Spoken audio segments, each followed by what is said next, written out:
Dia bagi draft, kita serah begitu tidak, Tan Sri. Sebab tu Menteri MITI agak tegaskan perkara ini. Jadi nak guna jumlah ini, turning half truth into absolutes. Ini problem dia. Ya? Dan tak boleh langsung terima apa-apa kebaikan. Satu perkataan bahawa segala yang berlaku dalam ASEAN, sama dengan Amerika, dengan China, dengan yang satu yang baik tak pernah dengar, yang ada kutuk saja. Ini masalah aja. Ya. Jadi kalau dengan prasangka begitu, ini jadinya perjanjian ni menyerah, menggadai. Ya. Jadi penjajahan baru tak ada, Tan Sri. Ya, saya bukan nak kata ini, bukan saya nak kata saya sebagai Perdana Menteri, tidak.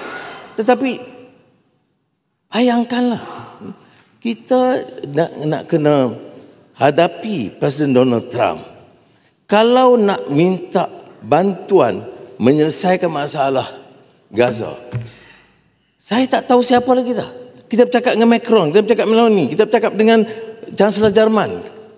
Habis dah ikhtiar. Saya bercakap berdepan dengan Joe Biden. Sudah tahu. Itu berdepan. Dan saya tahu risikonya. Saya bercakap tu di San Francisco. Bukan senang. Saya tak minta susah terima kasih. Tapi jangan kutuk. Seolah-olah kita ini antek atau boneka Amerika Syarikat. Mana mungkin mereka boleh bercakap depan presiden yang begitu rupa. Ya. 20 point plan, saya tak pernah sebut 20 point plan. Saya sebut, saya sokong langkah fasa 1 ceasefire. Tapi saya tegaskan comprehensive plan, itu yang Ledang sebut tadi. Jadi ini yang kita lakukan. Tapi yang perjanjian perdagangan ini semua ada exit clause.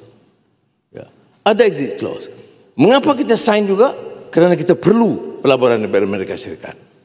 Itu saya tidak mau apologetic. Mengapa kita sign juga?